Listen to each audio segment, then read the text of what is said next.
저희 뉴스룸은 군이 최상병 사건을 경찰에 넘기고는 몇 시간 뒤 갑자기 다시 돌려받은 그날 김계환 해병대 사령관의 통화 기록을 입수해 분석했습니다. 그랬더니 당시 대통령실에서 임종득 국가안보실 2차장이 해병대 김계환 사령관에게 전화를 했고 그 뒤 임성근 해병대 1사단장과 국방부 유재은 관리관과의 통화가 이루어진 걸로 나타났습니다. 특히 이 통화들은 모두 2, 3분 간격으로 톱니바퀴처럼 이어졌습니다. 무슨 긴박한 대화가 필요했던 걸까요? 유선희 기자가 단독 취재했습니다. 군검찰이 법정에 낸 김계환 해병대 사령관의 통화 기록입니다. 해병대 수사단이 경찰로 넘긴 최상병 순직 사건을 군검찰이 회수한 지난해 8월 2일 낮 12시 50분, 상대방이 지워진 누군가에게 전화를 받아 7분 52초 동안 통화했습니다. 임종득 당시 국가안보실 2차장입니다. 대통령실에서 전화를 받자마자 2분여 만에 김 사령관은 임성근 당시 해병대 1사단장에게 전화했습니다. 바로 이 임 전 사단장을 혐의자 명단에서 빼라고 했다는 게 수사 외압 의혹의 핵심입니다. 김 사령관이 최상병 순직 사건 수사 결과를 이종섭 당시 국방부 장관에게 보고한 지난해 7월 30일 이후 임 전 사단장과 통화한 건 이때가 처음입니다. 당시까지는 임 전 사단장도 혐의자 명단에 들어있었기 때문에 사건이나 혐의에 대한 대화를 했는지 확인이 필요한 대목입니다. 그리고 다시 3분 만에 김 사령관은 유재은 국방부 법무관리관에게 전화했습니다. 이렇게 2, 3분 차이로 대통령실과 해병대, 국방부 사이에 숨가쁜 통화가 이어졌습니다. 이후 이시원 대통령실 공직기강 비서관이 국방부로 전화한 정황이 나왔는데 국방부는 해병대와 이날 적어도 4차례 통화했습니다. 그 중심에 있는 게 유 법무관리관이었습니다. 지난 총선에 출마해 당선된 임 전 차장에게 당시 통화 내용을 물었지만 수사가 진행되고 있으니 기다려보자고만 했습니다. 임 전 사단장은 질문의 취지는 이해하지만 군인 신분이라 답하기 어려운 상황이라고 답했습니다. JTBC 유선입니다. 이렇게 대통령실과 국방부 그리고 해병대 사이에 긴박하게 오간 통화 기록을 분석하다 보니 시점상 눈에 띄는 점이 있었습니다. 이 통화들이 이뤄진 직후부터 국방부 유재은 관리관이 최상병 사건을 경찰로부터 회수하기 위해 급박하게 움직이기 시작했다는 겁니다. 김지윤 기자입니다. 박정훈 해병대 수사단장이 소속 수사관을 통해 경북경찰청으로 최상병 순직 사건을 넘긴 건 지난해 8월 2일 오전 10시 반쯤입니다. 김계환 해병대 사령관은 오전 11시 13분과 11시 20분 이종섭 당시 국방부 장관의 군사보좌관과 통화했습니다. 유재은 국방부 법무관리관은 오전 11시 46분과 11시 52분 두 차례에 걸쳐 김계환 해병대 사령관에게 전화합니다. 이때를 전후해 국방부가 사건이 경찰로 넘어갔다는 사실을 알게 된 것으로 보입니다. 낮 12시 50분에는 임종득 당시 국가안보실 2차장이 김 사령관에게 전화해 8분 가까이 통화합니다. 적어도 이때는 대통령실도 사건 이첩 소식을 알게 된 것으로 추정됩니다.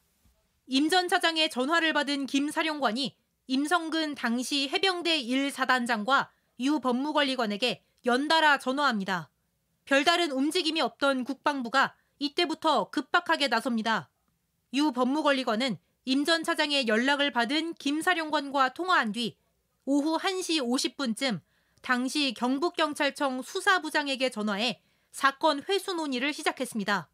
이날 오후 늦게에는 이시원 공직기강 비서관과 통화한 정황도 나왔습니다. 지난해 7월 31일 이종섭 당시 국방부 장관이 사건 이첩을 보류하라고 지시한 이유와 과정은 물론이고 사건을 다시 가져오라고 지시한 게 누구인지도 수사로 밝혀져야 할 대목입니다. 이종섭 전 주 호주대사는 지난주 사건 회수는 귀국 후 사후 보고받는 과정에서 알게 됐다고 먼저 선을 그었습니다. JTBC 김지윤입니다. JTBC 취재 결과 공수처가 유재은 국방부 법무관리관에게 소환을 통보하고 이르면 이번 주 조사를 진행할 걸로 확인됐습니다. 공수처가 이 사건과 관련해 처음으로 피의자 소환에 나서는 겁니다. 특히 유 관리관은 이종섭 당시 국방부 장관의 직속으로 대통령실과 연결고리를 한 걸로 의심되는 핵심 인물로 꼽힙니다. 유 관리관 소환을 시작으로 공수처의 수사도 본격적으로 시작될 걸로 보이는데 먼저 연지환 기자가 단독 보도합니다.